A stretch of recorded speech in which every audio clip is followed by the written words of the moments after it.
I want to talk a little bit more about like the man-god interaction, because I think a couple things happened that were interesting. It seemed to me, and like I could be wrong here, that because of what Rudy's dialogue was, man-god somehow utilized Rudy's demon eye ability to show him further into the future than he has the capabilities of doing at a situation that was yet to occur. Mm-hmm.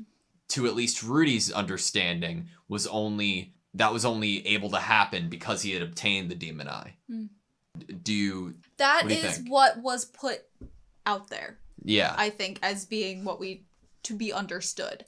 To me, it opens questions of, can man-god, are these eyes bestowed by the gods? Yeah. Like, were they given, first, and then they've now been given out, and now Rudy has one. And so maybe man-god has the capability to enhance it. Is it possible that with man-god's help, Rudy sometimes could see further in the future in other instances than now? Yeah. I would say that's what they were kind of telling us to believe, is that he purposefully wanted him to get this demon eye, and now he's using it to show him Aisha. Yeah. It's just weird. Like, so man-god, I imagine, has the potential to, see the future, or at least see opportunities or situations that have yet to come. Mm-hmm. And with that, he gives the advice of, like, don't give, Aisha your name. And I know Rudy thinks that at the end of the episode, like, oh, is this whole thing, like, does he want this to happen? Mm-hmm. And the only reason that I could even try to think is of if man-god, like, wanted this specific instance to happen would be entertainment value. Because anything deeper than that, I don't think it, like, this one instance, Rudy getting caught, all of this is just so rude. Like, there's no way, right? See, I don't know if I believe that. Man-god kind of said something along the lines of that it wouldn't be possible to actually save Lilia as well as Aisha if Rudy didn't go about it this way. And so this guy, Pax, wouldn't be surprised if he thought, oh, my bait's not working, kill her. Oh, no, I agree with you. So I feel like maybe this actually did need to be how it happened in order to actually save everybody involved. Saving everyone, and maybe having the least amount of casualties, maybe even liberating Shirone from Pax, because Pax sucks. Yeah. And the poor guards their families are being threatened. Maybe this is a big picture thing. Yeah. It's just like, why? Spread the influence of the Superds and the reputation, Man-god's the one that put it out there to build the Superds' reputation. What's with me? Is it like some cynical side of me that's just, it's so hard for me to believe that man-god is like just the one pure good intention person without, like, or thing in this world that doesn't want anything in return. Mm-hmm. Like, I don't know why that I feel so, like, inherently, like, okay, but like everything in the show has a layer that's deeper, right? I don't know. I think that some amount of being cynical is warranted, because obviously a god, you can never truly trust their intentions, because they don't have the same consequences. And obviously knowing that he's doing this for entertainment doesn't make you like feel so warm and fuzzy that he's going to do everything great by you, because obviously he wants a good show. But he is the man god, and he's told us that there were other gods that possibly have some not so great intentions, wouldn't want to get mixed up with them, or gods that have other abilities and powers. And by man god's name, I would assume that he's the one that likes watching people. He is the human's god. He is the one that either makes them or plays with them or watches them or cares about them. Yeah. Is connected to their hopes and wishes or something along that kind of nature. So I think that it's safe to have some amount of cynical and mistrust, but I also feel like I can also see being totally wrong about having any mistrust, and just, everything's with a grain of salt. Like, he's doing this for entertainment, but, maybe listen a little bit to his advice and, be loose with it. Do you want to hear my not based in anything factual, crazy, off the rails, Ben, thought of man-god? I feel like man-god is imprisoned in a plane where he's unable to, or has been unable to for a long time, have any communication or control or influence on anything of the world other than being able to spectate. And for some reason or another, there's a loophole that allows him to communicate with somebody who is not born of this world. And that's why he only can communicate with one version of Rudy. And that version of Rudy is the physical embodiment of that past world. A man god definitely opens the door of Rudy being a special. The prodigal, the prodigy, the prophecy. Yeah. I don't know. But going on in the episode, right? Yes. Other things that I really wanted to talk about or liked. Dude, I love seeing Rudy use magic. Like Incantless, what? Incantationless. Yeah. It reminds me of of course, like Last Airbender or whatever. But no, there's something about the fluidity of the animation and how smooth it is, and like how little they use it too. You know, it's like it's so well done, and I love my favorite shot of action this episode was when Rudy took away the wall to see the guards and Aisha again. It was so cool, man. I loved it. I mean, Toph would probably be happy with his performance there. You think? Yeah. I really liked the interaction between Rudy and Aisha when she was going on about how she found this thing out about her brother and that he's a pervert. And his reactions during that scene were so funny to me.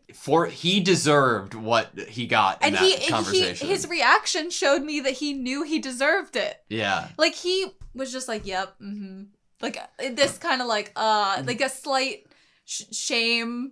But how great is it that he feels shame about that? It is. I know that I might be projecting because he didn't necessarily say it in that big of that grand of a statement. Like, oh, that was the worst thing ever. I've changed so much after hearing that. But thinking about how back then, how little he considered anybody else, and now I other than himself, and now I feel like, before doing something like that, he might consider how his sisters would feel about it, or when they grew up even more, or... He was so excited to have sisters, too. He wanted, multiple siblings. Yeah, I like that they are showing that Rudy is even trying to fathom what growth he has actually had, and we're kind of right alongside him in a way, right? Yeah. It's very risky, to say that a character who we've seen Rudy be as a changed person, because like we've said, it's not that easy, right? And that's why we're getting him in his past self. Yeah. And being him, he's being made to confront that again and again, because obviously he's not done with whatever work he needs to do. He can't just be complacent with whatever's already been done. That whole scene, his reactions, there was a lack of defensiveness that was really appreciated. There was this lack of manipulation on his end. He kind of just let her speak and let her say what she wanted to about him. Kind of was like, oh, wow, that really sucks that your brother's like that. And then he just decides, okay, I am going to show her who I am without, Yeah.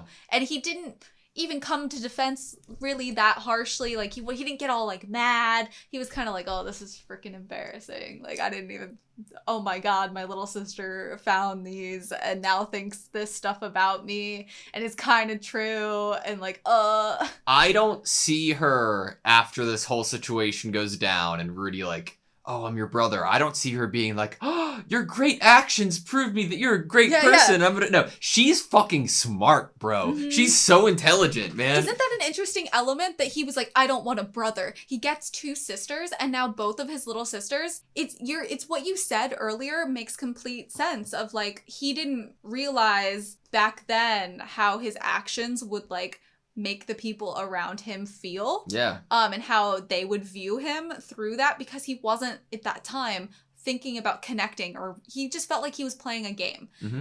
And now he gets the embarrassment and the shame of this. He doesn't want his little sisters to think these things about him or know these things about him, but that's what they're giving us with this show, is him having two sisters to kind of give him the side eye and be like, ew, and him be like, oh my God, they're my little sisters. I want them to like me. I want to be their big brother. I want them to be to be impressed by me, to want to be around me. And so, Yeah. He's realizing all the connections he wants to have. He wants to be a good big brother. I wonder how that's going to go. There are a few stories that are like this. Not in specifics, of course, but I mean the overall feeling it gives me as a member of its audience that I'm like, man, they're going to be handling some complex situations and growth that I hope they get to show on screen, because it's when they make things more and more complex and more specific, it also makes it more and more original, and it makes it something that's harder to predict what's going to happen next, what turns a character is going to make, like who they really are as a person and what they're growing to be as. Like I'm so excited to watch the characters in the show develop. Yeah. I just thought of something really quick, and I think it's like the last thing I want to say. When Rudy is talking to Man God, he's like, well, last time I followed your advice, I ended up in prison. And I just realized, if Rudy hadn't ended up in prison, all of those children from Doldia would have been kidnapped again and smuggled. It's because he was still there in that village as a prisoner that he was able to save all those children and wipe out the main smuggler. Yeah. Yep. Yep. You know, when Man God was saying everything about, or when Rudy was saying everything like he wants to know, and he mentioned Soros and stuff, like you were like, nope, let's not talk about him. If Man God doesn't have to like peek into something to have information and just inherently knows before the conversation with Rudy, that could be a pretty glaring sign at his morality. Like, his refusal to tell certain information. I guess it could kind of be a parallel to that whole idea of if you were the main character playing a video game and you get to choose what to say to people to manipulate them. Mm-hmm. If Man God has all this other information, he's only giving some of it. Yeah. You're manipulating an outcome by only giving Rudy certain pieces of information in order to get him to hopefully act a certain way by whatever knowledge you have about him and whether whatever it's for the greater good or not, have. Right? Yeah. Like it just the fact alone that he could be manipulating that flow of information could give a deeper insight to his character. Here's a question. This is Rudy's second attempt at life. How would he feel looking back on his life, knowing that so many big things that he ended up doing weren't totally his own autonomy, his own volition, and they were kind of given to him as hints? You get hints in video games. You don't get hints in real life. And will he feel like he truly did those things and he's truly grown if he feels like someone kind of pushed him towards these things and told him what to do, for lack of a better word? Yeah. My last thing, Ginger York is the geese of the central continent. Favorite character here right now at the moment. I feel bad for her family. Yeah. I feel bad for her, but I also feel bad for her family that's being threatened. You just get like vibes off of certain characters that you're like, I know that they're great. Whether the show wants me to show how great they are or if it's only going to ever exist in my head, I don't care. I just know if they have a little sweat droplet when they're looking at Rudy, they're good. They're good people. I'm not even talking about morality. I'm just talking about like just a cool. Period. It her name is everything. Cool. Her Ginger name York. is cool. So her eyes are cool. Freckles. Her hair I like cool. freckles. Freckles. Yeah. Good. Thank you guys so much for watching this video. Please like, comment, and subscribe, and we hope to see you next time.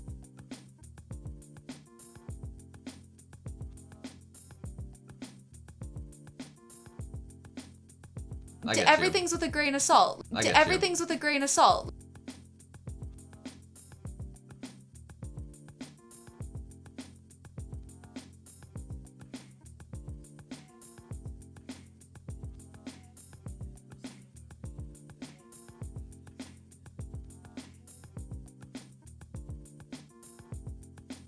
Everything's with a grain of salt. Everything's with a grain of salt.